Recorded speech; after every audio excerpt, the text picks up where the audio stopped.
खुश हैं? ओके, पिता परमेश्वर को धन्यवाद देते हैं, उसकी आराधना करते हैं कि सनातन परमेश्वर ने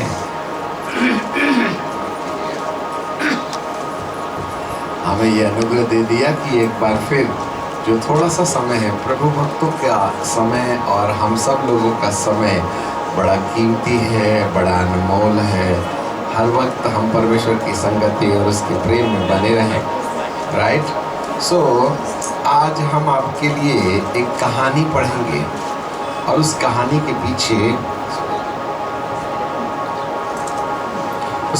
के पीछे जो रहस्य है उसको हम समझने का प्रयास करेंगे। आपको निकालना होगा पहला राजा की किताब और उसका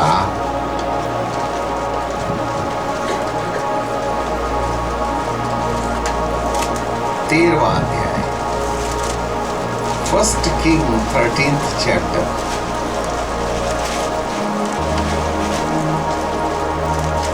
और इसको हम आगे पढ़ते हैं, लंबा है पर थोड़ा थोड़ा काम की चीज निकालते चले जाएंगे। तब यहोवा से वचन पाकर परमेश्वर का एक जन यहूदा से बैतलहम को आया,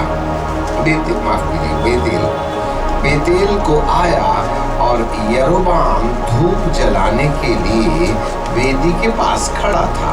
और उस जन ने यहोवा से वचन पाकर वेदी के विरुद्ध यह पुकारा कि हे वेदी, यहोवा यूं कहता है, सुन, दाऊद के कुल और योशियाह नाम एक लड़का उत्पन्न होगा और उस ऊंचे स्थान को याजकों को जो तुझ पर धूप जलाते हैं तुझ पर बलि करेगा और तुझ पर मनुष्यों की हड्डी जलाई जाएगी।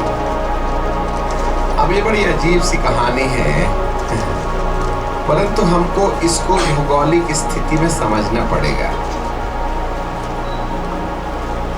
सबसे पहले तो परमेश्वर ने दाऊद को यहूदियों का राजा बनाया और उसके बाद में उसका प्रमोशन हुआ इज़राइल का राजा। और फिर इस तरीके से 12 गोत्र के लोग दाऊद के नियंत्रण में रहे। परंतु दाऊद के मरने के बाद राज्य 2 भागों में विभाजित हो गया। यहूदा गोत्र के लोग अलग हो गए, लेवी तो परमेश्वर के लिए थे, और 10 गोत्र के लोग अलग हो गए और 10 गोत्र के लोग इजरायली हो गए। एक गोत्र अलग हो गया और जो एक गोत्र था वो यरूशलेम में बसा रहा। परंतु यरोबाम नाम एक सैनिक था जो दाऊद के राज्य में, जिससे दाऊद नफरत करता था, ये भगोड़ा था। परंतु एक समय आया कि यरोबाम ने 10 गोत्रों को अपने अधिकार में ले लिया और उन लोगों ने इज़राइल के नक्शे के उत्तर दिशा की तरफ में अपना अधिकार जमा लिया और दक्षिण दिशा में यहूदा के गोत्र थे, उसके अंतर्गत आता था यरूशलेम। तो यरोबाम ने देखा कि लोग यरूशलेम में भेंट चढ़ाने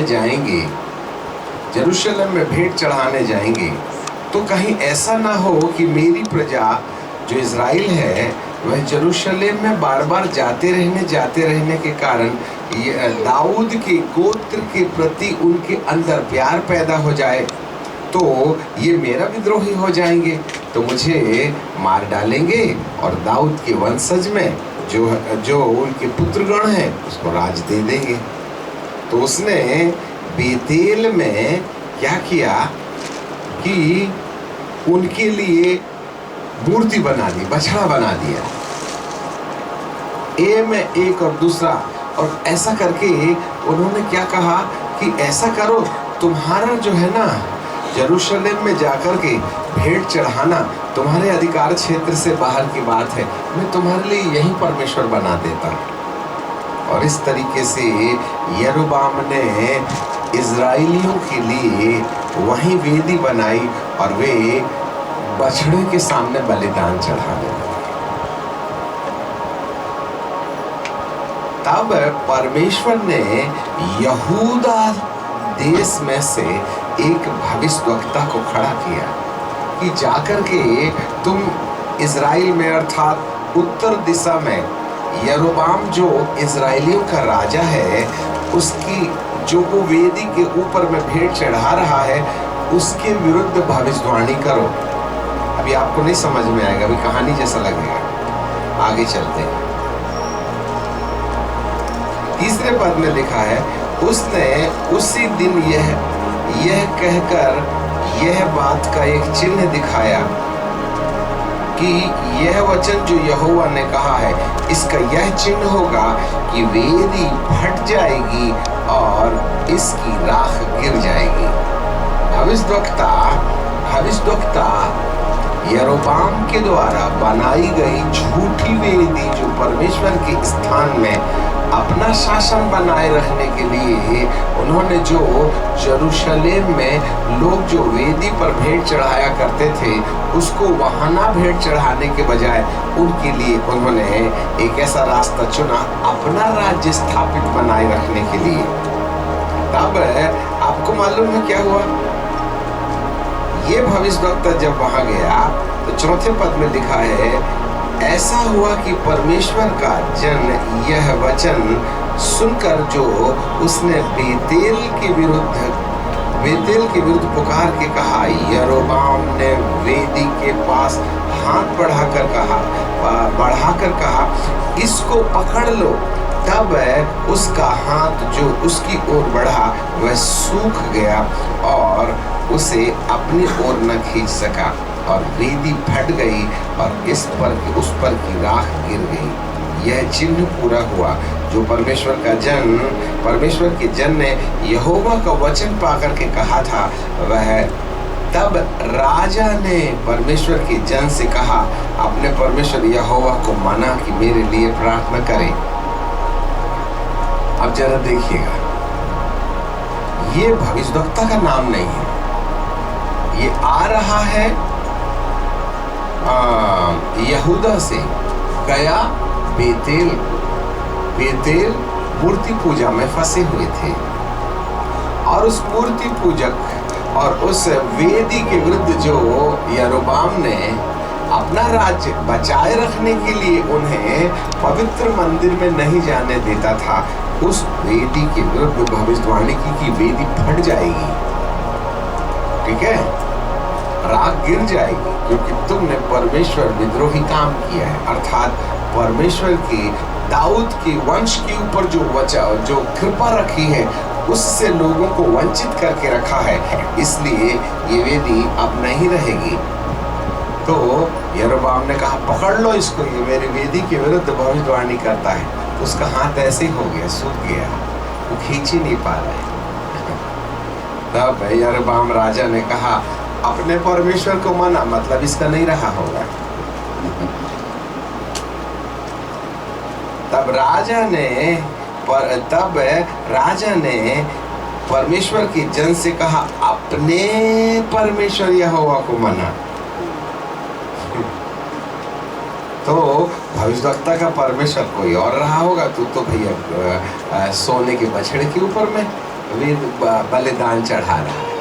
यहाँ डिवाइडेशन है, ऐसा कुछ होगा आने वाले साल में, जरा ध्यान दे करके रखिएगा। और उसका जब परमेश्वर के जन ने प्रार्थना किया तो उसका हाथ ज्यों का त्यों हो गया। तब परमेश्वर के जन ने जो यहूदा देश से आया था यहोवा को मनाया और राजा का हाथ फिर ज्यों का त्यों हो गया। अब पढ़ने से टाइम लग जाएगा, ठीक है ना। तब राजा ने परमेश्वर के जन से कहा, एक काम करो भाई, अब चलो, तुमने मेरे लिए प्रार्थना की और मेरा हाथ ठीक हो गया, नहीं तो मैं हमेशा के लिए ऐसे ही चलने वाला था। सोता भी ऐसा ही है। चलो हमारे घर में हम तुमको खाना खिलाएंगे, कुछ इज्जत देंगे, मान मर्यादा देंगे। तब परमेश्वर के जन ने राजा से कहा, चाहे तू अपना आधा राज्य भी दे दे तो भी मैं तेरे घर न चलूंगा। क्यों नहीं चलेगा भाई? और इस स्थान में ना तो रोटी खाऊंगा और ना पानी पीऊंगा, क्योंकि यहोवा परमेश्वर के वचन के अनुसार मुझे जो आज्ञा मिली है, ना तो तू रोटी खाना और ना पानी पीना, ना मार्ग से ना उस मार्ग से लौटना जिससे तू जाएगा। इसलिए वह उस मार्ग से जिसे बेतेल को गया था ना लौट करके दूसरे मार्ग से चला गया। अब यहाँ पर भविष्यद्वक्ता को एक आज्ञा मिली थी, उस श्रापित देश में न खाना न पीना, और जिस रास्ते से जाए तो उससे लौट के नहीं आना। भविष्यवाणी करना कोई बड़ी चीज नहीं है, परंतु जो बात परमेश्वर कहता है उसको भी ध्यान में रखना भविष्यवाणी करने से। और उसको भविष्यवाणी करने के लिए यहूदा से बेतेल तक जाने की कसरत इतनी महत्वपूर्ण नहीं है जितनी महत्वपूर्ण बात परमेश्वर अपने जन को कहता है कि ना तो वहाँ पानी पीना, ना रोटी खाना, और ना ही जिस रास्ते से गया है वहाँ से लौट के आना। अब हमको यहाँ पर एक संदेश मिलता है, हमें जो मिशन, हमें जो काम दिया गया है, चर्च जाना है, प्रार्थना करना है, बपतिस्मा लेना है, अन्य भाषा बोलना है, चिन्ह चमत्कार करना है, दान चंदा देना है, मीटिंग में आना है, ये करना है, वो करना है, ये मिशन अपने आप में बहुत अच्छा रहता है, करना भी चाहिए। यहूदा से आए हुए इस भविष्यद्वक्ता ने परमेश्वर के इस मिशन को पूरा किया, परंतु इस मिशन के साथ साथ परमेश्वर पिता ने उसको एक आज्ञा भी दिया था कि जहाँ तू जा रहा है वहाँ ना खाना न पीना, और जिस रास्ते से गया है वहां से लौट के नहीं आना, दूसरा रास्ता पकड़ के जाना। आधा राज्य भी देगा ना। तो यहाँ तो बड़ी चतुराई से यहूदा देश से आए इस भविष्यद्वक्ता ने परमेश्वर की बात का ध्यान रखा और उसकी आज्ञा का पालन किया और राजा के निवेदन को ठुकरा दिया। बहुत अच्छा है, आगे समझ में आएगा। बेतेल में एक बूढ़ा नबी रहता था। अब ये दूसरी कहानी है, ये तो यहूदा से आया था। बेतेल में एक बूढ़ा नबी रहता था, उसका एक बेटा था। बेटे ने आकर के उन सब कामों का वर्णन किया जो परमेश्वर के जन ने उस दिन बेतेल में कहा था, और जो बातें उसने राजा से कही थी, ठीक है, उसको भी उसने अपने पिता को सुना दिया। उसके बेटे ने तो यह देखा था कि परमेश्वर का वह जन जो यहूदा से आया था किस मार्ग से चला गया। सो उसके पिता ने उससे पूछा वह किस मार्ग से गया है, और उसने अपने बेटे से कहा मेरे लिए गधा पर काठी बांधो। तब उन्होंने गधे पर काठी बांधी और वह उस पर चढ़ा और परमेश्वर के जन के पीछे जाकर उसे बांज वृक्ष के तले बैठा हुआ था ना, थक करके बेचारा प्यासा। उससे पूछा परमेश्वर का जन यहूदा से जो आया है तू ही है क्या? उसने कहा हाँ वही हूं मैं।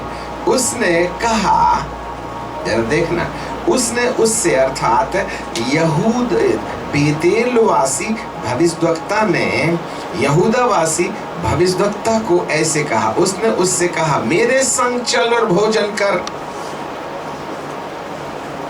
मेरे संग चल और भोजन कर। उसने कहा ना तो मैं तेरे संग लौटूंगा और ना ही तेरे संग घर जा सकता हूँ, ना तो मैं उस स्थान में तेरे संग रोटी खाऊं या वह पानी पीऊं, क्योंकि यहोवा परमेश्वर के वचन के द्वारा मुझे आज्ञा मिली थी कि वहाँ ना तो रोटी खाना ना पानी पीना, और जिस मार्ग से तू जाएगा उससे ना लौटना। उसने अर्थात बेतेलवासी भविष्यद्वक्ता ने यहूदावासी भविष्यद्वक्ता को कहा जैसा तू नबी है ना वैसा मैं भी नबी हूँ। अब देखना, नबियों के बीच में कबड्डी शुरू हो गई। कई बार सेवकों के बीच में भी कबड्डी शुरू हो जाती है। कलीसिया भी लड़ने लगती, बाहर वाले तमाशा देखते और वीडियो बनाते। यहाँ पर उसने कहा जैसा तू नबी है वैसा मैं भी नबी हूँ। उसने मुझसे एक दूत ने यहोवा से वचन पाकर कहा। अब देखना ये कितना झूठ बोल रहा है। एक दूत से वचन पाकर के कि उस पुरुष को अपने संग घर लौटा ले और वह रोटी खाए और पानी पिए, और उसने उससे झूठ कहा। अब बताइएगा, दोनों भविष्यवक्ता हैं। एक बेचारा बेतेल के विरुद्ध भविष्यवाणी करने आया और प्यासा चला गया, जा भी रहा था, परंतु बेतेल वासी भविष्यवक्ता ने झूठी भविष्यवाणी करते हुए कहा, मुझे एक स्वर्गदूत ने परमेश्वर का वचन पाकर के तेरे पास भेजा कि चल उसके साथ में रोटी खा ले, पानी पी ले। अतः वह उसके संग लौट गया। अब हम सुनते किसकी है, परमेश्वर की या भविष्यवक्ता? बहुत डेंजर है ये कहानी। तब उसने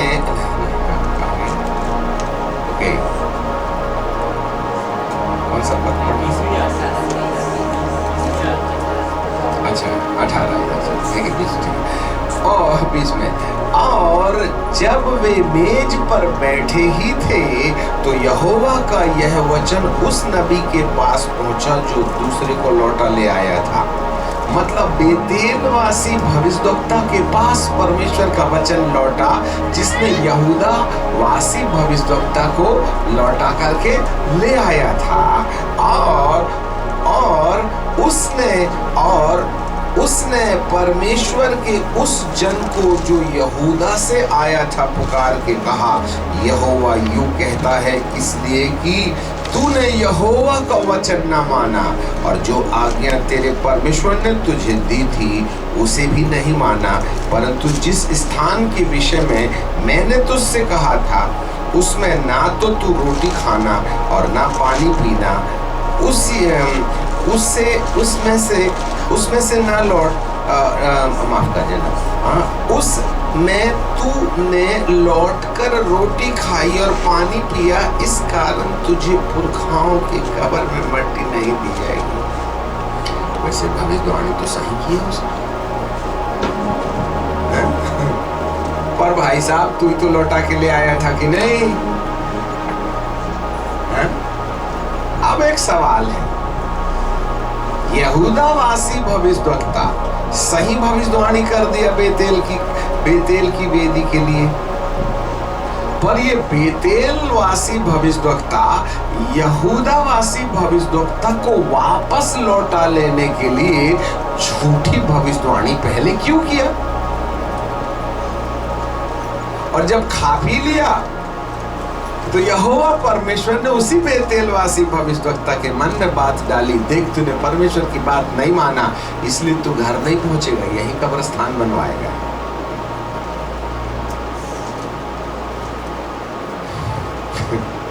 अब सवाल ये उठता है, बेतेल वासी भविष्यवक्ता तुमने पहले झूठ बोल करके उसको घर लौटवा लिए खाने के लिए, और अब बोल रहे हो कि तू कहाँ पहुंचेगा नहीं, मर जाएगा।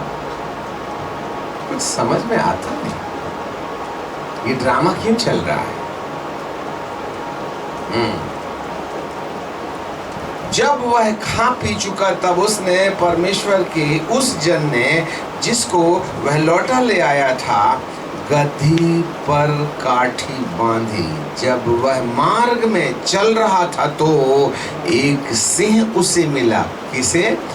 यहूदावासी भविष्यवक्ता को, क्योंकि खा पी करके उसने परमेश्वर की बात तोड़ दिया। जा रहा था बेचारा घर, भविष्यवाणी सही किया था उसने, भविष्यवाणी उसने बिल्कुल ठीक किया था।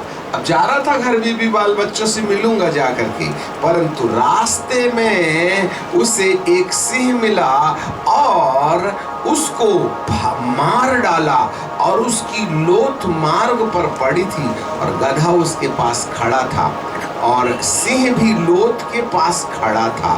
जो लोग इधर उधर चले आ रहे थे उन्होंने यह देखा कि मार्ग में एक लोथ पड़ी है और उसके पास सिंह खड़ा है। नगर में जाकर जहां वह बूढ़ा नबी रहता था यह समाचार लोगों ने बताया। अब सवाल ये उठता है कि शेर आया, और एक बात याद रखना, जब कभी भी शेर कहीं कोई शिकार करता है तो वह उसको वहां नहीं छोड़ता, उसकी जगह बदल देता है। और शिकार किया है तो उसको बोटी करके खाना रे बाबा, मार जरूर दिया परंतु लोथ के पास खड़ा है। अरे मालिक को मारा तो गधे को भी मार देता, दो पंजा, पर गधा भी बेचारा सावधान। इस गधे को भी तो देखो, वो शेर के मारे भाग भी नहीं रहा, सावधान खड़ा। यदि कोई गधा शेर को देखे तो उसकी जान तो अंदर से बाहर, बाहर से अंदर हो जाएगी, तो भगदड़ मचाएगा, परंतु वो भी खड़ा है, तो कोई हरकत नहीं कर रहा, कान भर हिला रहा मक्खी भगाने के लिए। ये सब क्या ड्रामा है? और शेर भी वहां बैठा है। अब तूने मार दिया तो खा लेना। नहीं खाऊंगा नहीं, मेरा काम ही नहीं है खाने का, सिर्फ मारने का काम है। क्यों? इसका मतलब ये नॉर्मल शेर नहीं है, ये जंगल वाला नहीं है, यह वही यहूदा का सिंह जिसको बाबा शेर कहते हैं, लायन ऑफ जूडा। में आने वाले यीशु का वक्त खत्म हो गया, गुर्राने वाले सिंह का जमाना आ गया है, इसलिए सुधारना तो पड़ेगा, नहीं तो दिक्कत हो जाएगी। बात भविष्यवाणी की नहीं भाई, उसने भी, यहूदावासी भविष्यवक्ता ने भी भविष्यवाणी किया था तो वेदी फटी की नहीं, और बेतेलवासी भविष्यवक्ता ने भी भविष्यवाणी की कि तूने परमेश्वर की बात नहीं मानी। परमेश्वर ने तुझको कहा था कि तू लौटना नहीं, खाना नहीं, पीना नहीं, और जिस रास्ते से आया है उस रास्ते से वापस लौटना नहीं। तूने ऐसा किया तो अब समझ ले कि तेरी कब्र तेरे देश में नहीं बनेगी, तो रास्ते में मर जाएगा। ये भी सही भविष्यवाणी कर रहा है। भविष्यवाणी, सही भविष्यवाणी करना समस्या नहीं है, परंतु भविष्यवक्ताओं को जो आदेश मिलता है उसका वे अनुसरण करते हैं कि नहीं, ये इम्पोर्टेंट है। हम कितनी दुआ करते हैं, परमेश्वर बहुत अच्छा कहता है, अन्य भाषा बहुत अच्छा, भूत निकालो बहुत अच्छा, ये करो बहुत अच्छा, वो करो बहुत अच्छा। इन सब बातों में परमेश्वर खुश होते हैं, परंतु इससे भी ज्यादा खुश वो इससे होते हैं कि जो मैं बोलता हूँ वो करते कि नहीं करते। That is the point. अब जाके जब कहाँ पढ़ लिया अपन, खड़ा था 19 में, और तब उस बूढ़े नबी ने परमेश्वर के जन की लोथ उठाकर गधे पर लादी और उसके पीछे छाती पीटने लगा और उसे मिट्टी देने के लिए अपने नगर में लौटा ले गया। अरे भैया, तूने तो इसके सिर में जहर डाला था ना, अब रोता क्यों है तू उसके लिए? बेतेलवासी भविष्यवक्ता, अब तुम यहूदावासी भविष्यवक्ता को जब शेर ने फाड़ खाया, मार डाला, फाड़ नहीं खाया, मार डाला, तो अब तुम रोते क्यों हो? और उसने उठा करके ले गया और उसने उसकी लोथ को अपनी कब्रिस्तान में रखा और उसके और लोग हाय मेरे भाई यह कहकर छाती पीटने लगे। फिर उसे मिट्टी दे करके वह अपने बेटे से कहा, जब मैं मर जाऊंगा तब मुझे इसी कब्र में रखना, दूसरी मत खोदना।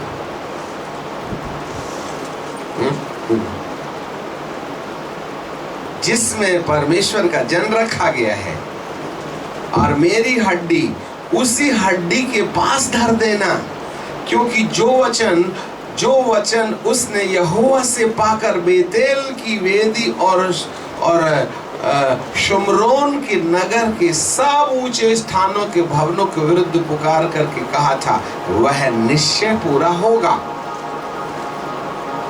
आपको मालूम है ये भविष्यवक्ता भविष्यवाणी कर गया। कौन सी? क्योंकि बेतेल की वेदी के विरुद्ध है यहूदावासी भविष्यद्वक्ता ने कहा था कि इस वेदी के ऊपर आदमियों की हड्डी जलाई जाएगी। इस वेदी के ऊपर आदमियों की हड्डी जलाई जाएगी। तू पशु को बलिदान करके सोने के बछड़े के ऊपर जो बलिदान कर रहा है, फट तो गई, राख तो हो गई, परंतु द डे विल कम, एक समय आएगा जब इंसान की हड्डियां जलाई जाएंगी। आपको मालूम है, अभी हमारे पास वक्त नहीं है।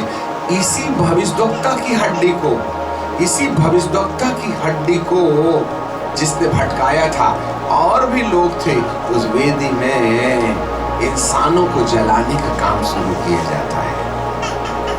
अब आपके सामने चिंतन का विषय ये है, क्यों बेतेलवासी भविष्यद्वक्ता यहूदावासी भविष्यद्वक्ता को पाप में गिराया?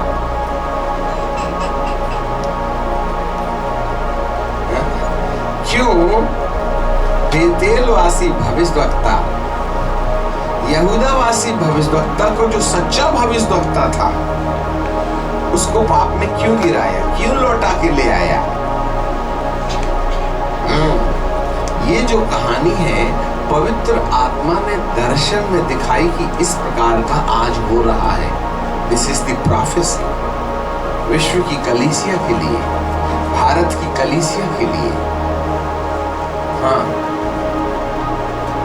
ये दिमाग की कसरत नहीं है, ये भविष्यवाणी के वचन है। प्रत्यक्ष शरीर से बाहर निकलकर ये घटना पवित्र आत्मा ने दार्शनिक को दिखाया, जिसके पीछे, नहीं तो ये कहानी पढ़ने का मतलब क्या है, बट इसके पीछे भविष्यवाणी है। परमेश्वर आज की कलीसिया को देख रहा है, आज की सेवकाई को देख रहा है, आज की संस्थाओं को देख रहा है, और इस कारण से ये बात प्रभु प्रकट कर रहे हैं।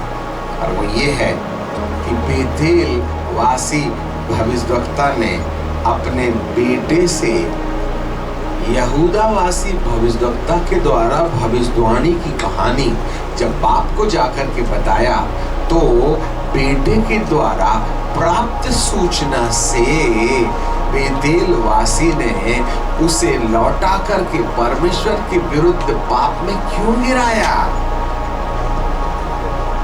आज कितने लोग हैं जो अपना शासन बनाने के लिए परमेश्वर की सच्चाई में मिलावट कर रहे हैं, या हम परमेश्वर की सत्यता को, कहीं हम उन बातों को जो बेतेल, जो यहूदावासी भविष्यद्वक्ता को कहा गया था कि तू न वहां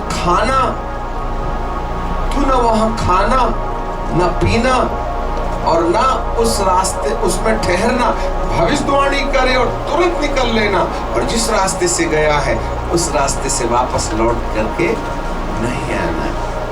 ये वैसे उसके दिमाग में थी ये बातें, ये बातें थी उसके दिमाग में, वो कर भी ऐसा रहा था। तो यहाँ दो संदेश मिलते हैं। तब एक ये जो यहूदावासी भविष्यद्वक्ता है, उसे वचन परमेश्वर की ओर से मिला हुआ है, परंतु यहाँ वहाँ एक और भविष्यद्वक्ता आ जाता है जो परमेश्वर के नाम से, मुझे स्वर्गदूत ने अभी अभी खबर दिया है कि वो भविष्यद्वक्ता जो चला गया ना, उसको वापस बुला के खिलाओ पिलाओ और छोड़ करके फिर उसको जाने देने, क्योंकि वो भूखा और प्यासा है। तो ऐसी दशा में हमने क्या करना चाहिए? किसकी माने हम? उसने, वो जानता था परमेश्वर का वचन, हम भी होते तो करते क्या? हम होते तो करते क्या? भाई, जब यहोवा परमेश्वर खुद कह रहा है खाना भी नहीं और पीना भी नहीं और उस रास्ते से लौटना भी नहीं, तो उसके दिमाग में तो वचन था। पर एक और भविष्यद्वक्ता वहां आकर के कहता है, मुझे परमेश्वर ने आज्ञा दिया है कि जाके उस जन को बुला ले, क्योंकि दूत ने मुझको कहा है कि उस जन को बुला और खिला पिला और थोड़ा विश्राम करें। किसकी मानेंगे हम? और किसकी मानना चाहिए? हैं? हमें किसकी मानना चाहिए? हाँ, परमेश्वर की मानना चाहिए। और हमें परमेश्वर की आवाज है इसके लिए भी तो प्रयास करना चाहिए। How we know the will of God? How we can hear the voice of God? हम कैसे जाने कि परमेश्वर की इच्छा क्या है? आज सबसे बड़ी समस्या यही एक है कि आज हम समझ नहीं पा रहे हैं कि वास्तव में परमेश्वर हमको क्या बोल रहा है। और कई बार हम परमेश्वर की बात सुनने के बजाय उनकी सुनने लगते हैं जो हमारे लिए भली बात बोल रहे हैं। अरे भाई, हमको प्यास लगी, यहूदा से पैदल पैदल चला है, वो खाया भी नहीं रास्ते में, पता नहीं कितने दिन पैदल चला, कोई 15 किलोमीटर नहीं न था। अब रहा यरूशलेम मध्य में, नक्शे में देखो, और वो रहा बेथेल ऊपर। हालेलुया। इतने सारे समयों में ना तो उसने खाया था ना पिया था। He was so exhausted। अब जिसकी जान निकले जा रही है खाने पीने के बिना, उसको यदि कोई पानी खाने की सलाह देगा तो वो तो पिता परमेश्वर धन्यवाद है, तूने चिंता किया, अच्छा हुआ, नहीं तो मैं ना डेड बॉडीज घर पहुंचता है। तूने रास्ते में खाने पीने के लिए बोल दिया। और उसने भी यहोवा के नाम से ऐसा अगरबत्ती ठोक दिया कि उसके माथे के अंदर में भूख और प्यास के चक्कर में ना लौटने का मन आ गया। परमेश्वर को प्रसन्न करना एक बड़ी कठिन चीज, बड़ा संघर्ष है। और इन समयों के अंदर में धरती पर अथाह कुंड से ऐसी आत्माएं आ निकली हैं जो केवल विश्वास करने वाले और सेवकों को उनके रास्ते से भटकाने की मनसा से धरती पर भेजी गई।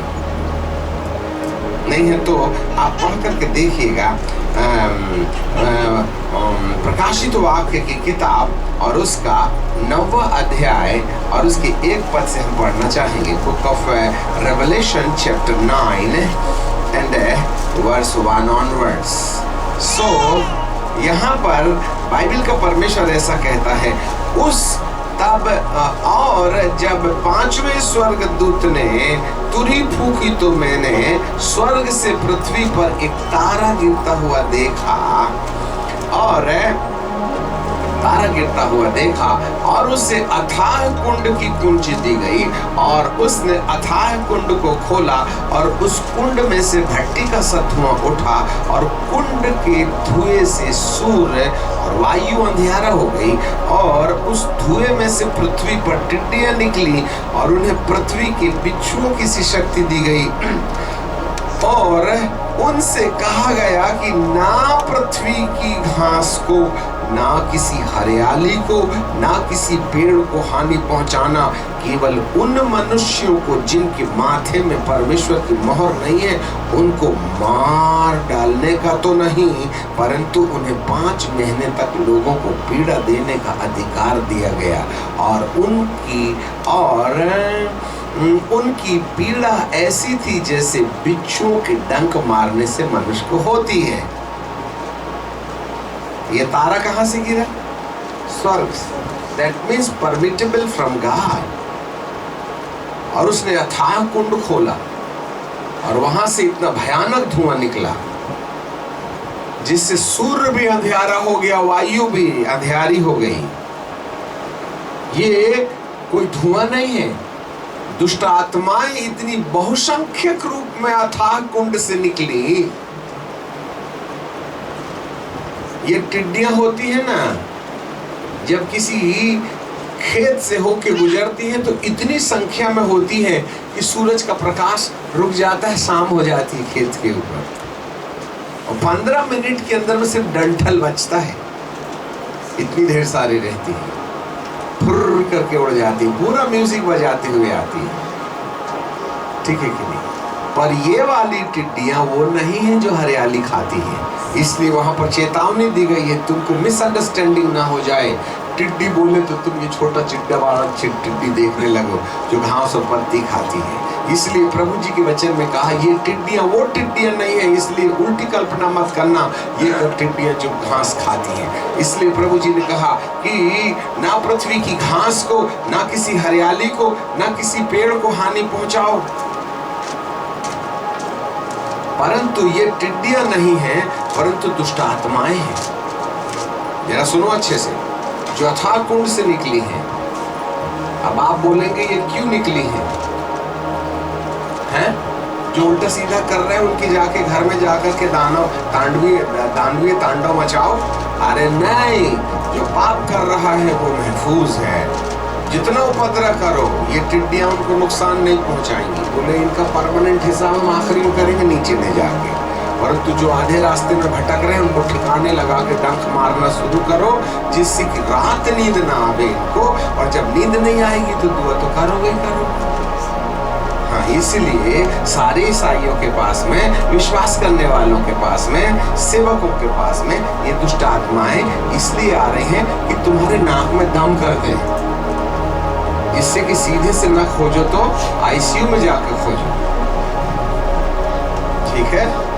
हाँ, जब हम केरल जाते हैं, एक बार केरल गए तो क्या हुआ, वहाँ पर जैसे आज जल्दी जल्दी आए ना, वैसे हमारा भी हर कार्यक्रम ऐसे ही जल्दी जल्दी रहता, भागो भागो भागो।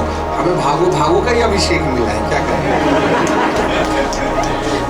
तो बेचारा ड्राइवर एयरपोर्ट से ले जा रहा था, क्योंकि शाम को मीटिंग है, 4 बज गए हैं, अब 2 घंटे 3 घंटे और भी चलना है। तो उसको समझ में नहीं आया कि अगले टर्निंग में क्या था, ब्रेकर था। और उसने जोर से, हमारे साथ में 2-4 लोग और थे, पास्टर लोग, उसने जोर से घुमाया तो उसको समझ में आया ब्रेकर आए, तो उसने मारा ब्रेक, चो आखिर कहाँ मानती है गाड़ी, ब्रेकर में जाके धुड़ुम धुड़ुम धुड़ुम धुड़ुम। तो जितने पीछे बैठे थे सब कहने लगे स्तोत्रम स्तोत्रम स्तोत्रम स्तोत्रम स्तोत्रम स्तोत्रम स्तोत्रम। 1 घंटे से खुदा बाप का नामो निशान नहीं था इनके लिए। ब्रेकर आते बराबर हालेलुया प्रेज़ द लॉर्ड। तो कई बार खुदा बाप ब्रेकर आने इसलिए देता है जिससे कि अपन मुंह खोल के इबादत करें, क्योंकि वैसे ही नहीं करते हैं। अब तुमको सोफे में दुआ करते नहीं आता तो आईसीयू में करना। अब योना भी क्या किया बेचारा, उसको निनवे में जाके भविष्यवाणी करने के लिए बोला तो जहाज के नीचे सो गया कंफर्टेबल। परमेश्वर बोलता दुआ नहीं करेगा, टेंशन नहीं। बोले मेरे को मालूम है, जाके भविष्यवाणी करूंगा तो तुम मारेगा वगैरह नहीं, और ना मेरी भविष्यवाणी हो जाएगी फेल, और तू उनको बचा लेगा तो अपने नाम की इज्जत जाएगी। इसलिए इससे पहले कि वहां जाके भविष्यवाणी करूं, अपन तो भैया भगोड़े के समान जहाज के नीचे बैठते हैं। तो परमेश्वर कहता है चल मैं तेरे को प्रेयर रूम ले जाता हूँ।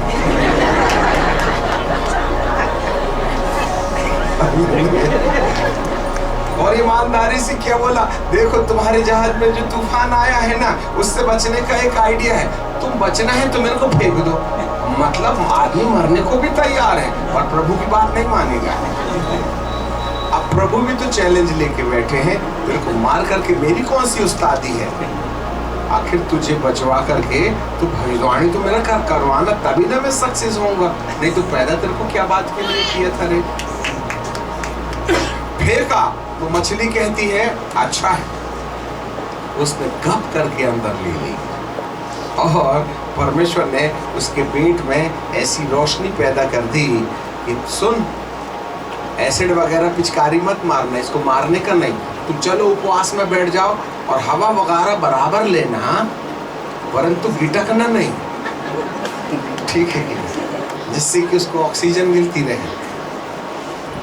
3 दिन बेचारा अंदर ही रहा। जब धीरे धीरे उसको भी सफोकेशन लगने लगा तो रूम सिंकिंग होने लगा, उसकी अतड़ियाँ धीरे धीरे ऐसी चिपकने लगी। तब उसने कहा नाक में, अरे बाप, अब मरता क्या नहीं करता, चलो दुआ करते ही हैं, प्रभु क्षमा कर, अब मरने वाला हूँ, वहीं जाके मरूंगा, भेज दे तू तुम्हें। तो खिसिया करके उसने कहा कि भेज जाऊंगा मैं 3 दिन के बाद।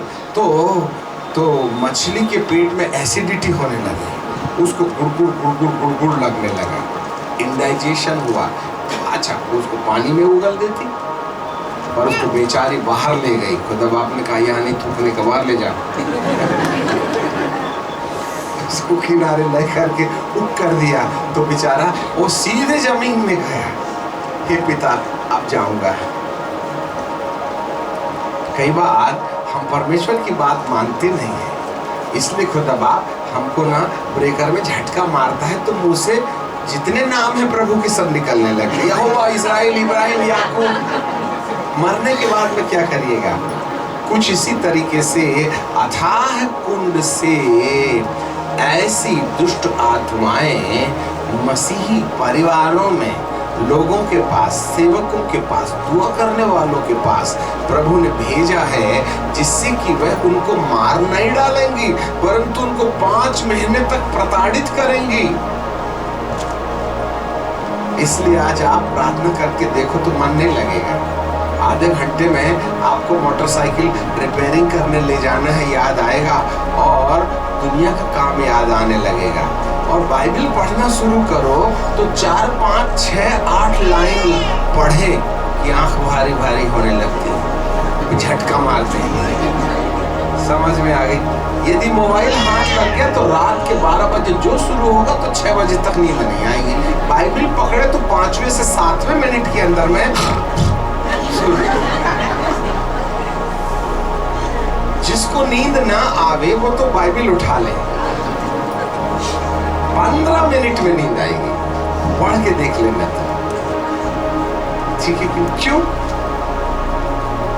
क्योंकि जैसे जैसे तुम बाइबल पढ़ते हो वैसे वैसे इसके पीछे खड़ा हुआ व्यक्ति तुम्हारे ऊपर अपना प्रकाश डालना शुरू कर देता है। तो अपने सिर में ऑलरेडी भूत लोग अंदर बैठे, डिप्रेशन, ऑपरेशन, सेपरेशन, जय मसीह की, प्रेज द लॉर्ड। ठीक है कि नहीं? पति के लिए, पत्नी के लिए, पापा के लिए, मामा के लिए, कितने ढेर सारे रॉन्ग कन्वर्सेशन हमारे हॉटों के अंदर है। ये सब करवाता कौन है? यही तो है बाहर रह करके हमारे दिमाग में बीज डाल देते हैं। अब भविष्यवक्ता ने बोला, अब बोल दिया कि नहीं बोल दिया? अरे मेरे को परमेश्वर ने बोला है कि तू खा ले पी ले, फिर वापस लौटना बहुत हो गया, फास्टिंग, मर जाएगा, घर नहीं पहुंचेगा। उसको भी अच्छा लगा, अच्छा है पानी पीने को मिलेगा, और इससे बड़ी बात क्या हो सकती? परमेश्वर ने बोला है। हाँ, याद रखिएगा, इन समयों में अंधकार की शक्तियां हमारे पास हैं और वो अंधकार की शक्तियां अपनी ओरिजिनलिटी में नहीं आएंगी। नहीं तो तुमको पहले समझ में आ गए, भूत रे बाबा देख, बड़े बड़े दांत, उल्टे पैर, इसकी बात मत मानना। वो तो हमारे लोगों के रूप में आ जाएंगे हमारे पास। वो तो भविष्यवक्ता के पास, भविष्यवक्ता के रूप में नहीं आएगी क्या? हमें क्या मालूम कौन क्या सिखाने वाला है? कौन परमेश्वर का जन परमेश्वर की ओर से भेजा गया है या दुष्ट आत्मा की तरफ से भेजा गया है? मटेरियल वर्ल्ड में, मटेरियल सिस्टम से ही हमें कोई ऐसी बात कहेगा कि हम परमेश्वर की सलाह मानने के बजाय उसकी सलाह मानने लगेंगे। ये बड़े कठिन दिन है। आप दूसरों को तो बचाना छोड़ दो, अपने आप को बचाने की चिंता करो कि अगले 3 महीने तक तुम विश्वास में बने रह सकते हो कि नहीं। ये अगस्त, सितंबर, अक्टूबर, नवंबर, ऑलरेडी जुलाई, अगस्त, सितंबर, अक्टूबर, ये 4 महीने के अंदर में मसीहों का धुआं निकाल देगा शैतान। तुम घर में सुरक्षित नहीं, बजरंगियों से डरने की तो बात ही नहीं है। तुम अपने आप में महफूज नहीं हो, क्योंकि अथाह कुंड से निकली सारी दुष्ट आत्माएं हर चर्च के दरवाजे में, हर मसीही लोगों लगा तो रखे हो क्रूस में, वो तो तोड़ के अंदर घुस के बैठे। तुम्हारे क्रूस में इतनी दम नहीं ना है। याद रखिए, क्योंकि जमाना गया जब गले में क्रूस लटका रहता तो कहते तुम अरे बाबा क्रूस लटका है। अभी तो उसके चक्कर में और चिपक के आ गए हैं, क्योंकि वायुमंडल वाले नहीं न है, ये तो अथाह कुंड से निकले हुए हैं। और वो तुम्हें कहीं ना कहीं जो परमेश्वर कहा उसकी विरुद्ध ले जाएंगे। जो परमेश्वर ने कहा उसके विरुद्ध ले जाएंगे और वो कंफर्टेबल बात बोलेंगे, तुम्हें आराम की बात बोलेंगे। हमें नहीं मालूम ये संदेश किसके थ्रू हमारे पास आएगा। ऐसे समय में इस यहूदावासी भविष्यवक्ता कंफ्यूजन में चला गया। उसको समझ में नहीं आ रहा है कि मैं क्या करूं। जब भविष्यवक्ता को परमेश्वर ने स्वर्गदूत के द्वारा कह ही दिया है तो लौटना तो पड़ेगा। हो सकता है परमेश्वर ने प्लान बदल लिया होगा। हाँ, जो अल्फा और ओमेगा परमेश्वर है, जो बोलता है वो कभी नहीं बदलता, वो रास्ते में कभी भी अपना प्लान नहीं बदलता। यही प्रॉब्लम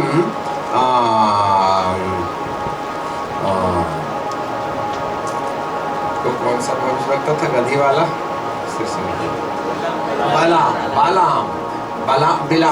बिलाम के साथ भी यही हुआ था, है ना। बालाक ने इतना बड़ा चंदे की थैली भेजा तो बिलाम क्या बोलता है, हे पिता परमेश्वर ऑफरिंग आई है, और वो बोलता है आओ मेरे लिए दुआ करो, वेदी भी बना के रखा है, मात्र भविष्यवाणी करना है। अब किसके लिए करना है किसके लिए नहीं करना है ये वो नहीं समझ रहा है, उसको तो चंदे की थैली दिख रही है। जाऊं क्या, दिमाग खराब है तेरा, मेरी प्रजा के अगेंस्ट में भविष्यवाणी करने जाएगा, जाने का नहीं, दिमाग खराब है, नहीं पलटा दूंगा। डांट के भगा दिया, ठीक है परमेश्वर नहीं जाऊंगा। दूसरे दिन ऑफरिंग थोड़ी और ज्यादा थी, फिर गया वेदी के पास, हे परमेश्वर जाऊं क्या, बोले जा, पर जितना मैं बोलता उतने ही बोलने का, आगे पीछे अपना सिर नहीं लगाना। मुझे समझ में नहीं आता, जो परमेश्वर कल बोला था नहीं जा, रातों रात परमेश्वर भी बदल जाते हैं क्या? कल बोला था नहीं जाना और आज बोला जा। कान धर के सुन लेना, बाइबल जैसी लिखी है वैसी पढ़ोगे तो कभी समझ में नहीं आएगी, इसके लिए आत्मिक चश्मा चाहिए। जो परमेश्वर कहता है मैं कभी नहीं बदलता, आज और कल मैं युगान युग एक सा हूं, तो रात भर में डिसीजन बदल देगा क्या? जो कल बोला नहीं जाना आज बोल देगा जा, और वो भी तेरे फायदे के चक्कर में। कल 50,000 आए थे, आज 1 लाख आया है, तो क्या तेरे 50 के 1 लाख के चक्कर में खुद प्लान बदल देगा? वो परमेश्वर नहीं था जिसने कल बोला था कि मत जाना, ये कोई दूसरा ही परमेश्वर था, जो परमेश्वर की आवाज में बात करने लगा। और थम वक्त है बिलाम को समझ में ही नहीं आया, क्योंकि उसको तो चंदे का नशा था।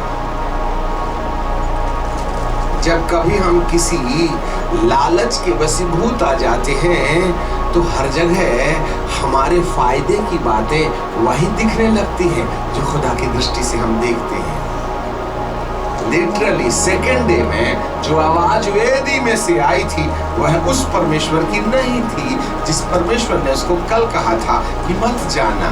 आज कोई सिमिलर परमेश्वर उसके साथ, जिसको हम दुष्ट आत्माएं कहते हैं, उसे यहोवा की आवाज में ये कहता है कि जाओ और जो कुछ मैं बोलूं वही करना कहना।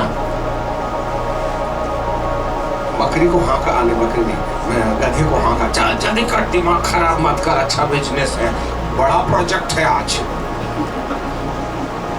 चले जा रहे हैं, और जब सामने देखा तो स्वर्गदूत खड़ा, भविष्यवक्ता को दिख ही नहीं रहा है, और गधे को दिख रहा है। उसने यूं किया ऐसा करके, खेत में चली गई, उसने दिया हंटर मिला के। क्यों?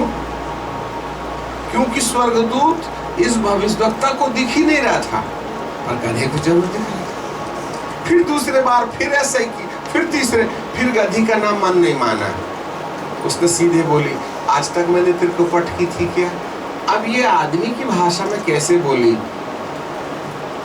वो एक दूसरा विषय है, इतने में हमारी फ्लाइट छूट जाएगी, बताएंगे तो ठीक है कि नहीं। तब गधी बोली, मैंने आज तक पटकी क्या तुझको? देख सामने स्वर्गदूत देख। अरे यदि मैं दायां और बायां 2 बार नहीं होती तो तेरे धड़ में गर्दन नहीं होती। तू मेरे को मारता, मैं तेरी जान बचाना चाहती हूँ, और तू मुझे पीटता है। हाँ, अब सवाल ये है, जब परमेश्वर ने बोला जा, तो स्वर्गदूत रास्ते में क्यों खड़ा है? उसको जाने देता बाप? परमेश्वर है, वो सुप्रीम अथॉरिटी से मेरे को जाने की आदत मिली, इजाजत मिली, तो यहाँ क्या मेरी गर्दन काटने के लिए खड़ा है? पर स्वर्गदूत उसका गर्दन काटने के लिए खड़ा, तो उसको मार डालना चाहता था। परमेश्वर बोले जा, और स्वर्गदूत बोले जाना नहीं। ये क्या कबड्डी चल रही है? इससे समझ में आता है कि सेकंड डे में परमेश्वर की आवाज में परमेश्वर नहीं थे जिसने बोला जा, और यदि वो परमेश्वर होता तो दूत को क्यों भेजा रास्ता रोकने के लिए? That's the point. इसका मतलब है कई बार दुष्ट आत्माएं भी परमेश्वर की आवाज में हमें वो कह सकती हैं जैसा परमेश्वर बोलता है। अब पहचानो तो पहचानो कैसे? हम होते तो भाई मारते ही मारते। देख मेरे प्रोजेक्ट में टाइम डाल रही हो। बात ये नहीं है कि तुम्हें करना क्या है, बात ये है कि तुम उसकी सलाह मानते हो क्या। ये सब उलझाने वाली बात है। आज भी अंधकार की शक्तियां हर व्यक्ति के पास है। वो इधर जितने भी है ना बाहर वाले, उनसे कोई लेना ही देना नहीं है। अपना आदमी है, कोई गर्ज नहीं, अपने मानुष आए, तालाब की मछली जाएगी कहाँ, उनसे टेंशन नहीं लेने का। ये है विदेशी लोग जो वहां जाने का रिजर्वेशन करा के बैठे हैं और कंफर्मेशन के लिए कंप्यूटर में खोज रहे कौन सी सीट मिली। प्रॉब्लम उनके साथ नहीं है, वो तो खा रहा है और पी रहा है और मजा मौज कर रहा है, जय जय कर रहे हैं। बोले अपना राज बात मत करो। नींद तो तुमको नहीं आती पॉकेट में। परेशान तो हम हैं। बच्चा मानता नहीं, बिटिया मानती नहीं, उसकी शादी नहीं हो रही, उसके बच्चे नहीं हो रहे, नौकरी नहीं लग रही, पैसा नहीं, माँ बाप का अपमान कर रहे हैं, पत्नी सुनती ही नहीं। बच्चे को बोलते मोबाइल दे तो पटक देता, गया 45,000 का। अरे आपके बच्चे से बोलो मोबाइल दे, इधर दे दे तो नाम बताना आपका भी और आपके लाल का, उससे भी पटक देता है। वैसे लाल बीसीए कर रहा है। बीसीए का मतलब होता बाप के कैश में ऐश, है ना? दिए तो हो एंड्रॉइड मोबाइल खरीद के ऑनलाइन पढ़ेगा करके। 2 घंटे की क्लास में 7 घंटा हाथ में रखता है। और छुड़ा सकते तो छुड़ा लो, बकरी बेच के दिए थे तुमने उसको। जिस दिन छुड़ाओगे उस दिन वो छलांग मार देगा नीचे से। उसकी जान बचाने के चक्कर में मोबाइल ले रे बाबा, जिंदा रहे, देख कम से कम मरेगा तो नहीं। गई ना औलादे अपने कंट्रोल से बाहर। तुमको क्या लगता है ये कौन से भूत हो जो तुम्हारी औलादों को बर्बाद कर रहा है? मेरे को नहीं समझता। यीशु के आने के टाइम पर इस पीढ़ी में 2 ही 4 बच्चे होंगे जो हमारे संग जाएंगे, बाकी को तो उसने अपने हमारे बच्चों के माथे में इसके द्वारा ऐसा सील ठोक दिया है कि खुदा बाप का आत्मा भी उधड़ नहीं सकता। हमें तो डर लगता है इस पीढ़ी में जाने वाले हैं कि नहीं। अरे 2 घंटा की पढ़ाई के बाद में 7 घंटा ये देखते क्या है? तुमको क्या मालूम दीवार की तरफ डिस्प्ले था? कौआ तो हो नहीं कि झांक रहे क्या देख रहा है। Our children is out of control. They are not ours. किसी ने इनको हमसे छीन लिया है। परेशान से दिए थे हमारा बड़ा लड़का और ऑनलाइन करेगा। ये ऑनलाइन कुछ नहीं है भाई साहब। अपनी औलादों को कैप्चर करने का शैतान का वो तरीका है जिन महारथियों के माथे। अब तुम बताओ कोरोना आया है कि लाया गया है? जब इतने नहीं समझ में आता तो मैं क्या बताऊंगा। और आएगा, और जब वो बटन दाबेंगे तब आएगा, जब वो बटन ऑफ कर देंगे तो बंद हो जाएगा। जनसंख्या कम करने का तरीका है। आखिर इतने ढेर सारे पादरी क्यों गए और दूसरे नहीं मिले? यही थे उनके निशाने में हैं? बाहर वाले मस्ती कर रहे हैं, पाप कर करके दारू पी रहे, इधर दुआ करने वाले निपट गए जिससे कि कलीसिया तितर बितर हो जाए। आज 46% पास्टर्स नॉर्थ साउथ गुजरात में चलेगा, उनकी कुर्सी पर बैठने वाला कोई नहीं। कहीं अथाह कुंड से निकले भूत तो नहीं? और जिसको कोरोना होता है उसके 3 से 5वें दिन में इतने भयानक सपने आते हैं और उसको पलंग से उठा करके पटक देते हैं। ऐसे वाले एक्सपीरियंसेस में आप में से कितने लोगों को कोरोना हुआ था? क्या अनुभव हुआ 3 और 5वें दिन? हाँ? ये सब अथाह कुंड से निकली दुष्ट आत्माएं हैं। 3 से 5वें दिन के बीच में इतने भयानक सपने आते हैं, पागल लगता है, बड़बड़ करते हैं। कोई आ रहा है, कोई ढकेल रहा है और आप आपसे अब पलंग से नीचे गिरने की कोशिश करते, कोई उठा के तुमको पटक रहा है। ऐसे एक्सपीरियंस हुए। ये बीमारी है या भूतों का कार्यक्रम है?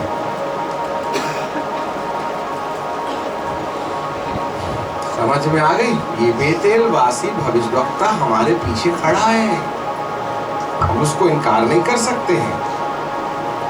वह तुम्हें परमेश्वर की सलाह नहीं मानने देगा, वह परमेश्वर के नाम से भटकाएगा। मुझे अभी स्वर्गदूत ने बोला है कि उस भविष्यवक्ता को जो परमेश्वर ने बोला है, थोड़ा मिजाज उसका कैंसल हो गया, चलो हमारे साथ खा पी लेना। और जब हम खा लेंगे पी लेंगे, तब यही बेतेलवासी भविष्यवक्ता क्या कहेगा, तूने नहीं माना मरेगा, तो तू ही तो था जिसने मरने के लिए मुझको वापस बुला लिया। बोले टेंशन फ्री रहे, मेरे को मालूम है तू भी मरेगा और मैं भी मरूंगा, इसलिए एक ही गड्ढे में अपन दोनों दफन हो, दोनों एक ही गड्ढे में गड़ेंगे। तो इस भविष्यवक्ता को हो क्या गया, ट्रैप पकड़ा गया।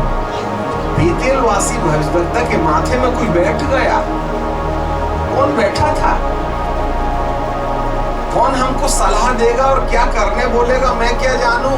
तीसरे आसमान वाला बैठा है कि दूसरे आसमान वाला बैठा है उसके माथे पर, मैं क्या मालूम? मुझे क्या मालूम पत्नी क्या बोल रही है, पति क्या बोल रहा है, पादरी क्या बोल रहा है, अमका क्या बोल रहा है, कमेटी क्या बोल रही है। इन सब कौन सा आदमी किसकी पकड़ में हो करके हमें कहां ले जाना चाहता है, हम क्या जाने। आखिर मासूम भविष्यवक्ता बेचारा परमेश्वर की भविष्यवाणी करके वेदी फाड़ के चला, आखिर गया तो खुद मौत के मुंह में ना।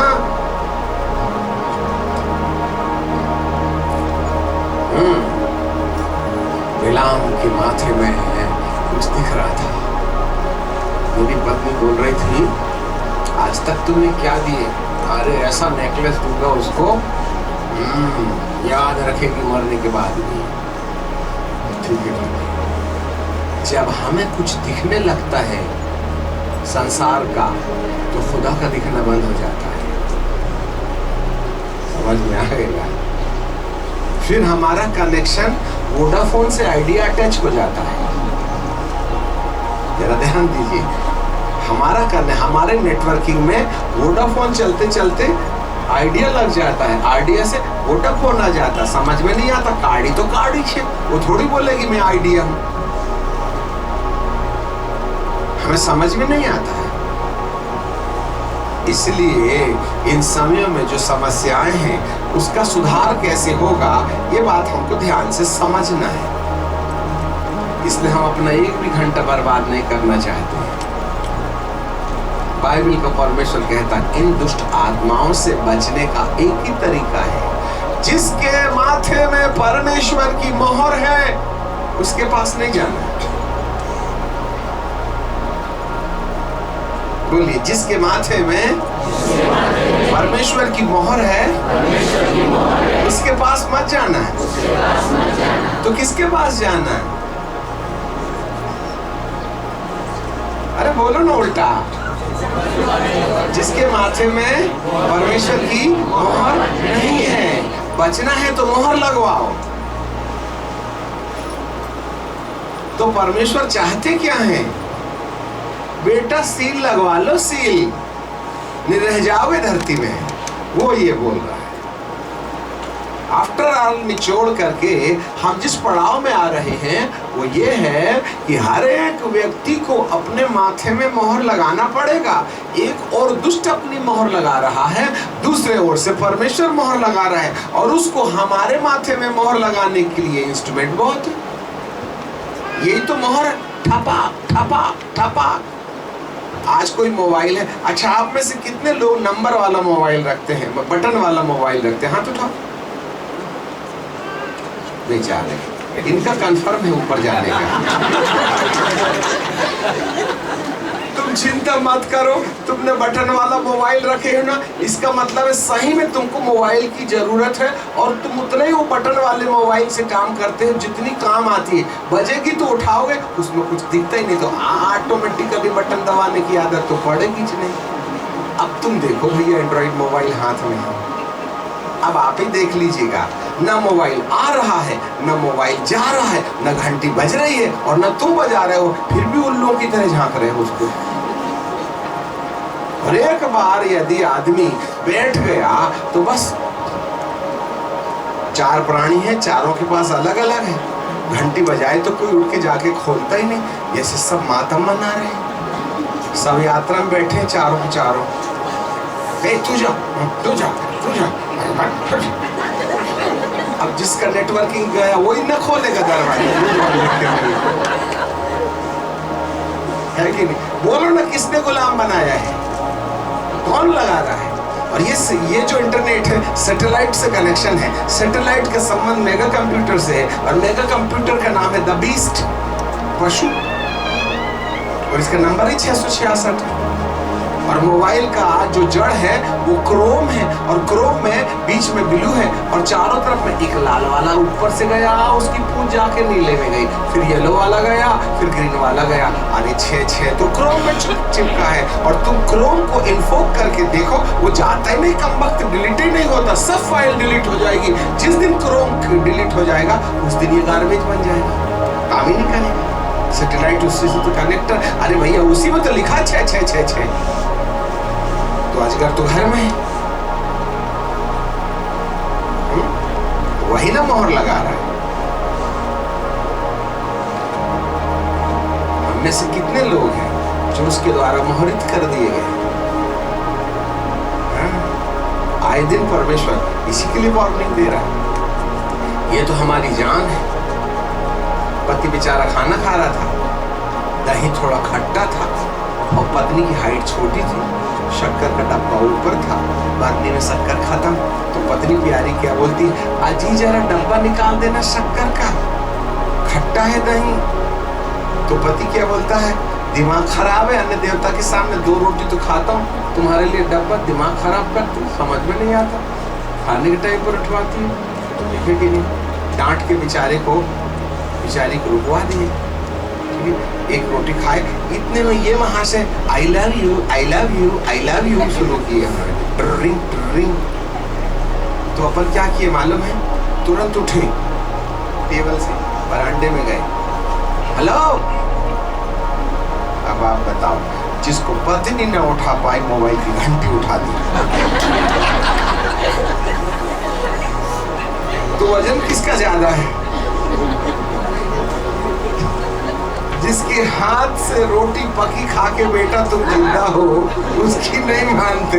जो तुम्हारा पैसा खर्च और दिमाग भी खर्च कर रहा है, नरक की टिकट बुकिंग कर रहा है, उसके लिए तुम टेबल से उठकर जाके बाहर जाके बात कर रहे हो, और झूठे हाथ से आधे घंटे से स्कूटर क्यों चल रहा है? प्राइवेट है ना, कौन सील लगाए? खुदा की मोहर है, यही है संघर्ष। बाइबल पढ़ के भी क्या फायदा? आखिर इस भविष्यवक्ता ने खुदा की आवाज सुनी थी कि नहीं? गया न मान के, अभी तक भूखा प्यासा था कि नहीं? और उसकी भविष्यवाणी से वेदी फटी कि नहीं? फटी तो थी, परंतु गया तो शेर के मुंह में हिडाई। बड़ी खुशी से घर जाके सोचता होगा, घर में जाके मेरी पत्नी ना मेरे लिए पॉवरेज बनाएगी, दूध लाएगी और ये लाएगी, और जाके खाना खाऊंगा और कहूँगा मैंने भविष्यवाणी किया था ना, बेटी फट गई। और बदनसीब अपनी पत्नी का मुंह देखा ही नहीं, रास्ते में मर गया। उसकी डेड बॉडी में कोई बाहर वाले, उसके परिवार के लोग आए चली, ये भविष्यवक्ता ही नहीं अपनी कब्र में गाड़ दिया। अपने देश में मरने वाला भविष्यवक्ता और आए देश में मर गया, जिसमें उसकी खानदान भी गाड़ने नहीं गई थी। अच्छा संदेश नहीं है, डिप्रेशन जरूर होगा, परंतु मजबूरी है बताना।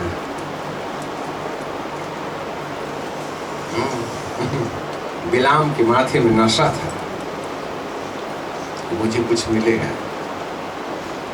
अब एक और बात बता देते हैं, और वो ये है कि आखिरकार बेतेलवासी भविष्यवक्ता ने ऐसा ड्रामा क्यों किया? विश्व की एक भी थियोलॉजी नहीं बता पाएगी। आखिरकार बेतेलवासी भविष्यवक्ता सही भविष्यवक्ता था, तभी ना उसने रिपीट करके कहा कि तू मर जाएगा, अपने घर नहीं जा पाएगा। Why he did the mistake against the true prophet of God who came from the Jordan? समझ रहे? जूलिया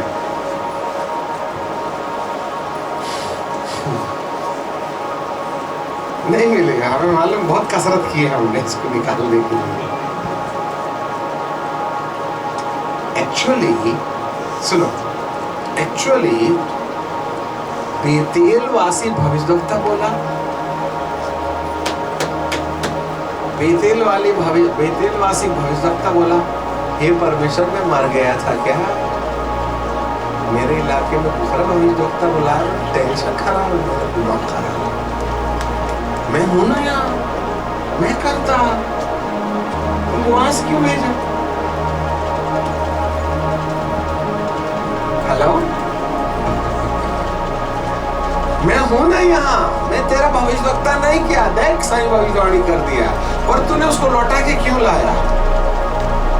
तो बेतेलवासी भविष्यद्वक्ता क्या बोलता है, मेरे रहते हुए पराये भविष्यद्वक्ता को तूने बोला, ये मेरे को बर्दाश्त नहीं होता, इसलिए ना उसको छोड़ूंगा नहीं। तो कैसे, क्या बोला था बेटा परमेश्वर ने इसको? वेदी फटी थी ना, हाँ, और राजा का हाथ भी सूख गया था। अरे ये तो सच्चा वाला है रे बाबा, कल को यहाँ बेतेलवासी क्या बोलेंगे, ले तू तो बड़ा भविष्यद्वक्ता था ना, बड़ी बड़ी बात करता था, देख वो आया, उसने आके वेदी फाड़ के चला गया, अब नहीं करते तेरे ऊपर विश्वास, तो उसको क्या लगा, मेरा तो धंधा ही चौपट हो जाएगा, लोग मेरे पास नहीं ना आएंगे, हैं? अपनी भी तो इज्जत को संभालना पड़ेगा कि नहीं, अपनी मर्यादा बना के रखना पड़ेगा ना, कि हम भविष्यद्वक्ता है करके उसी के चक्कर में इतनी बड़ी बिल्डिंग बनाए थे मैंने। तब उसने कहा आइडिया, इसकी नेगेटिव रिपोर्ट फैलाना पड़ेगा, क्या गया था, मर गया, तो क्या आइडिया लिया उसने, हाँ बेटा इधर आ, क्या हुआ था? बोले उसने बोला था खाना भी नहीं पीना भी नहीं, और जिस रास्ते से गए उस रास्ते से लौटना भी नहीं।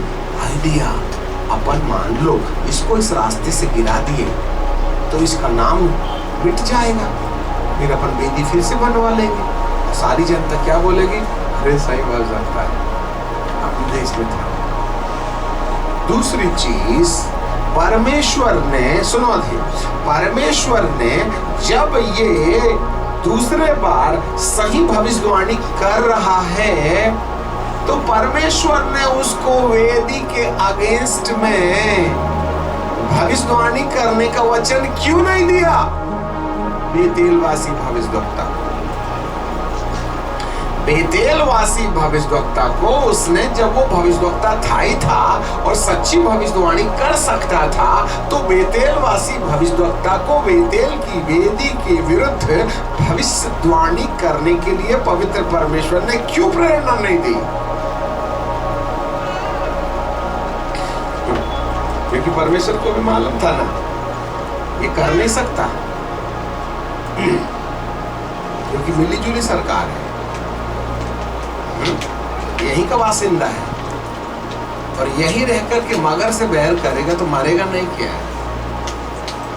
उसको यदि मैं कह भी दूं कि देख रहे जा वो बेतेल की जो वेदी है उसके अगेंस्ट में भविष्यवाणी कर, तो परमेश्वर को मालूम था कि ये नहीं करेगा, क्योंकि वह है, सुनो, क्योंकि वह है बेतेल में रहते रहते इस वेदी से जो परमेश्वर को जलन दिलाने वाली पाप थी उसके साथ उसने समझौता कर लिया था। अरे चलता है, मोबाइल खेलो चलता है, बॉयफ्रेंड करो चलता है, प्रभु भोज के दिन में माफी मांग लेंगे। He was mingling himself with the situation. उसने बेतेल में रहते रहते बेतेल वासियों के द्वारा, यरोबाम राजा के द्वारा बलिदान की जाने वाली, बछड़े के सामने बलिदान की जाने वाली बातों के साथ समझौता कर लिया था। उसके दिल में जलन नहीं थी, और यदि उसके दिल में जलन होती कि खुदा विद्रोही काम कर रहा है, तो इस जलन के चक्कर में खुदा कहता कोई मेरा दोस्त तो है जो मेरे समान जलन रखता है, तो बात आ जाती उसके दिल में। He lost the pain. उसने वो दर्द खो दिया था जो खुदा के साथ उसको होना चाहिए था।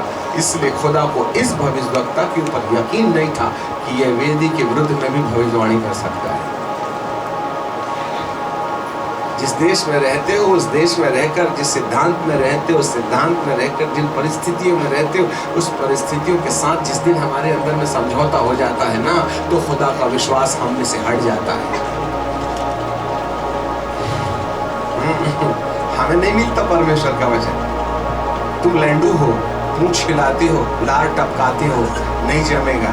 हमें गुर्राने वाले शेर चाहिए, इसलिए वचन नहीं मिलता हमें, और हम कर भी नहीं सकते। कौन पंगा लेगा राजा से?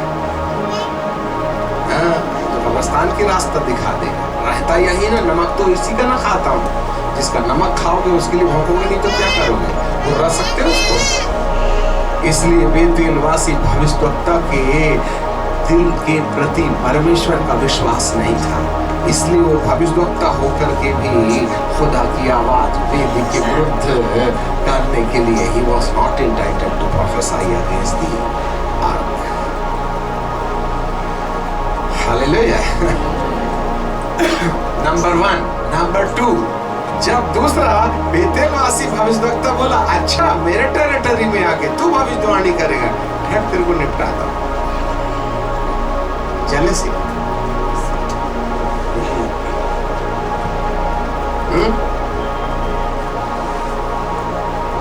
हम जितना बोल रहे हैं उतना ही समझने का, इधर उधर जाने का नहीं। समझ में आ गई ना?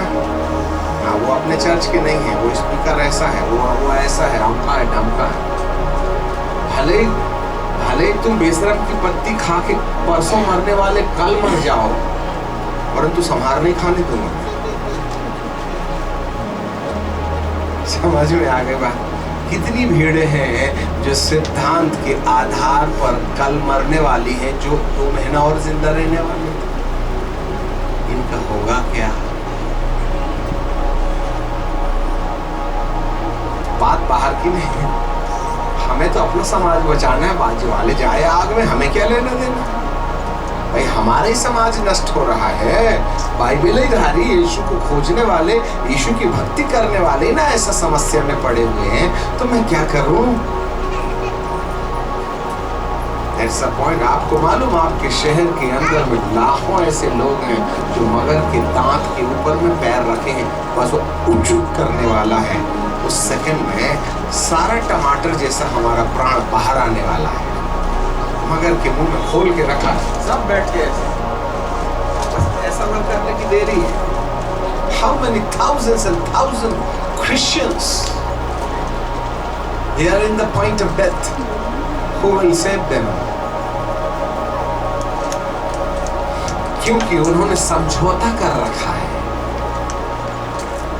बेतेल में रहते रहते उनको बेतेल की वेदी से नफरत के बजाय आदर हो गया है, इसलिए खुदा बेतेल के विरुद्ध उन्हें खड़ा नहीं कर सकता है। बाहर का भविष्यवक्ता चाहिए। तब वो क्या बोलता है, अच्छा मेरे रहते हुए बाहर का भविष्यवक्ता आएगा, भविष्यवाणी करेगा। जब तो दिमाग खराब हो गया मेरा। बांध रहेगा, लकड़ी बांध, उसको समझाता हूँ। अभी ले आया लुटा के, खिला दिया खाना, पानी भी पिला दिया, और फिर बोलता जा मर जा रास्ते में, इसलिए तो लाया था तेरे को मैंने। आखिरकार मर गया ना रास्ते में। खुद भी नहीं करेंगे और करने वाले को भी जीने नहीं देंगे, यही समस्या है। Oh my God, ये बात दर्शन में प्रभु ने ये चैप्टर दिया। भविष्यवक्ता पहाड़ों में शरीर से आत्मा निकाल के तीसरे आसमान में ले जाने के वक्त ये वचन प्रभु ने जो दिए हैं ना, इस देश के लिए, इस देश की कलीसियाओं के लिए एक आग की घंटी है जो टन टन टन टन कह करके कह रही है, बच जाओ, मोहर लगा लो, इस मोबाइल में ब्रेक लगाओ। यदि संभव हो सके, यदि पैसा लेने देने का, ट्रांजैक्शन देने वेने का ज़्यादा लफड़ा नहीं है, तो एंड्रॉयड वाला बेच करके बटन वाला मोबाइल खरीद लो, जिससे कि ऊपर जाने का रिजर्वेशन कंफर्म हो सके। जब काम ही नहीं है एंड्रॉयड मोबाइल का, तो चक्कर में मत जाओ, कहीं ना कहीं कुछ ना कुछ खुलेगा और जीभ में लाल टपकेगी।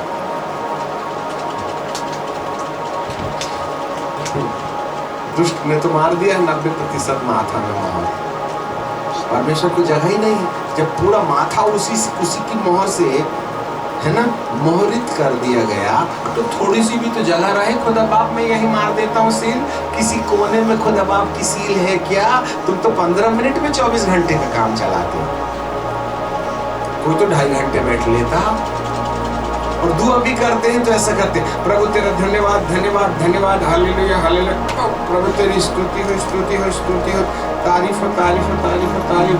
प्रभु हम तेरे पास आते हैं, तेरी जय जयकार करते हैं। तुम जुआ मार रहे हो क्या धन्यवाद कर रहे हो? ओह माय गॉड, तुम होठों से मेरा धन्यवाद करते हो, तुम्हारा मन मुझसे दूर रहता है। तुम बेफिजूल की आराधना करते हो, मनुष्यों की आज्ञा मानते, तुम्हारे हृदय में प्रेम नहीं, मेरे को अच्छे से मालूम है, इसलिए तुम्हारी ये बकबक करना मुझसे दूर करो। No reality. प्रार्थना करते हो, दिमाग पूरा ब्रह्मांड में घूमता है। पिता परमेश्वर तेरे धन्यवाद धन्यवाद धन्यवाद धन्यवाद धन्यवाद धन्यवाद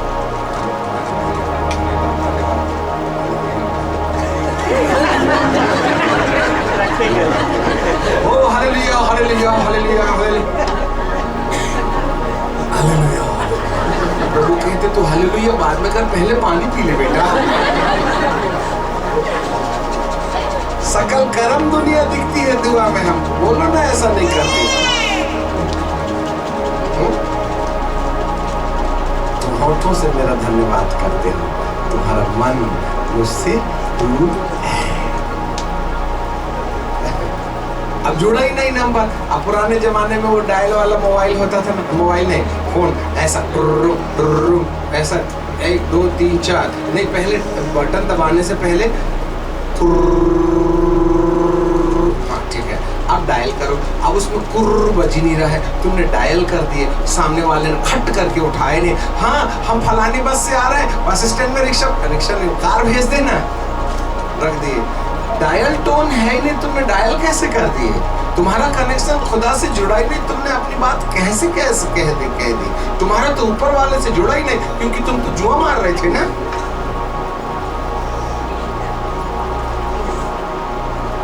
पहले डायल टोन तो आने दो, तुम्हारा अपना कनेक्शन ऊपर से होवे तो भी। हे पिता परमेश्वर हम तेरे पास आते हैं, तेरा धन्यवाद करते। ओ प्रभु अरे स्कूटर की चाबी नहीं, रोड में खड़ी और चाबी जो है ना स्कूटर में लगी है, पता नहीं वहां जगह में मिलेगी भी कि नहीं। प्रभु तेरा धन्यवाद धन्यवाद धन्यवाद। अगला कितना मिनट तुम यहाँ बैठ सकते हो खुद ही बताइए।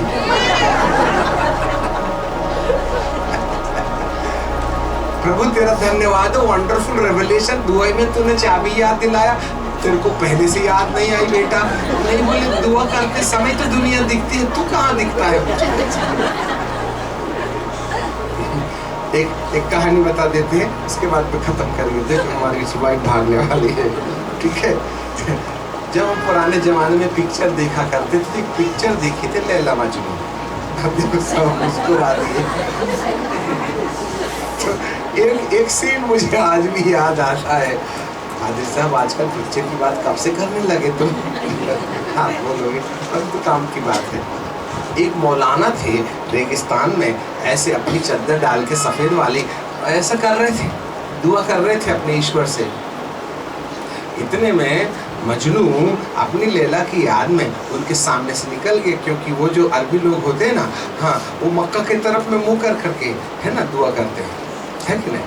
टाइम तो बेचारा ऐसा करके कर रहा था वो, इतने में मजनू सामने निकल गया। तो मजनू के पैर से धूल और रेत जो है उसके चद्दर में आ गई, तो बेचारा ऑफेंडेड हो गया। अरे कमबख्त नाज़िर कहीं को, मेरी दुआ तूने भ्रष्ट कर दिया। अरे मेरी तेरे को मालूम नहीं कफारो क्या कफारा क्या काफिर काफिर, तूने मेरी दुआ भ्रष्ट कर दी, मेरी नमाज में तू ये खूब गाली बका बेचारे को, ठीक है। वो धीरे से फटा तो था बेचारा उसका पैजामा, धीरे से आया, मौलाना तुम अपने अल्लाह से दुआ कर रहे थे ना, तुमको मैं कैसे दिख गया? तुम अपने अल्लाह से दुआ कर रहे थे, मैं कैसे दिख गया? तुम्हारी मोहब्बत दाद देना चाहिए, दुआ करते हो दुनिया दिखती है तुम, और मेरे को देखो, मैं अपने लैला के प्यार में देखने के बाद भी इतना अंधा हो गया। मुझको ये भी नहीं दिखा कि मौलाना दुआ कर रहे हैं। बताओ तुम्हारी मोहब्बत सही कि मेरी मोहब्बत सही? तुम देख करके भी उसको देख ना दिखने वाले को देखने के लिए तुम दुआ कर रहे हैं। तुमको नहीं दिख रहा, मैं दिखने वाली को देखने के लिए मारा जा रहा, तो देखने के बाद भी मुझे नहीं दिखता। तेरी मोहब्बत सही है या मेरी मोहब्बत सही है? खैर वो एक दुनिया की बातें हैं। हम भी तो ऐसे मौलाना की तरह है, दुआ भी करते हैं, आँख खोल के देखते हैं लड़ाइया तो नहीं आ रहा, कहीं शेर तो पीछे से पूछ नहीं कीजिएगा। That is the prayer। खैर कुछ भी हो, पिता परमेश्वर हमें बेतेल वासी भविष्यवक्ता के समान चेतावनी देता है। कहीं पाप में रहते रहते हमने उसके साथ दोस्ती तो नहीं कर ली है। ये बेफिजूल की बातें जो संसार में हमें परमेश्वर से दूर ले जाती हैं, हमारी कल्पनाओं को शुद्ध करने के लिए, परमेश्वर की मोहर लगाने के लिए जो सिस्टम है, उसके लिए नफरत ना होकर के कहीं हम उससे अपना दिल लगा तो नहीं बैठे। पिता परमेश्वर हमारे साथ बना रहे। And this is the prophecy. परमेश्वर आपसे उम्मीद करता है, यदि सही भविष्यवाणी करने वाला बेतेल यहूदावासी भविष्यवक्ता भविष्यवाणी करके यदि वो परमेश्वर की बात मानने में थोड़ी सी गलती कर दे तो वह अपना अगला भविष्य खो देता है। अब आप बताइए हमको कितना अलर्ट रहना चाहिए जब अथाह कुंड की दुष्ट आत्माएं हमारे घर के दरवाजे पर खड़ी हैं। इसलिए आप देखोगे बहुत से परिवार में टेंशन चल रहा है, नौकरी नहीं है, पढ़ाई में मन नहीं लगता, रात को सपने आते हैं, पति पत्नी के लिए, पत्नी पति के लिए समस्या बनी है, माँ बाप बच्चों के लिए, बच्चे माँ बाप के लिए समस्या बने हैं, है कि नहीं? नींद नहीं आती, दुआ करो आधे घंटे में ऐसा लगता बाप रे 1.5 साल से बैठे, घुटना दुखने लगता, फिर इधर करते कहीं उधर करते कहीं उधर करते, फिर पैर फैला लेते और 5 मिनट और टिकते, फिर पूरा टिक जाते, फिर शवासन में चले जाते।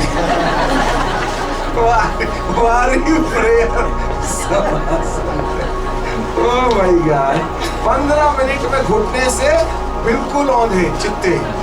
खुदा बाप अब तू ही मेरे लिए दुआ कर ली, स्वर्गदूत को भेज दे, नींद नहीं आती है और सुनो 8:30 बजे के बजाय 10 बजे उठाना तुमको। This is the Christian life. So पिता आपके मन की आंखों को खोले, इस बात पर चिंतन करते रहिए, प्रार्थना करिए। Thank you Jesus. पिता परमेश्वर हम आपको धन्यवाद देते हैं। प्रभु ऐसा आप क्यों बोल रहे हैं?